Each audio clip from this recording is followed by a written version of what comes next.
ఇప్పుడు summer holidays వచ్చాయంటే పిల్లలు ట్రిప్స్ ఎక్కడికి తీసుకెళ్తావు డాడీ, రీఓపెన్ తర్వాత మా ఫ్రెండ్స్ ఇక్కడికి వెళ్ళాం అక్కడికి వెళ్ళాం అని చెప్తే మేము కూడా చెప్పాలి కదా అని అంటున్నారు. అదే మా టైంలో అయితే బర్రెలు దూళ్ళు కోళ్ళు చాలా అన్నట్టు, పైగా పొట్టేల్లో మేకలో కూడా తెచ్చి మా మొహాన కొట్టేవాళ్ళు. అదేమిరా అంటే రీఓపెన్ తర్వాత బుక్స్కి పనికి వస్తుంది మీకే డబ్బులు అమ్మితే అనేవాళ్ళు.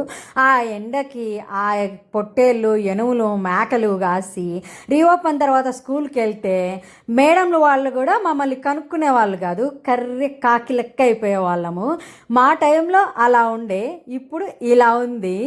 ఏంటో నాకైతే ఈ జనరేషన్ చేంజ్ చాలా సర్ప్రైజింగ్గా అనిపిస్తుంది. మేము ఇవన్నీ మాకు ఎప్పుడు తప్పిపోతాయిరా బాబు అని ఎదురు చూసేవాళ్ళం.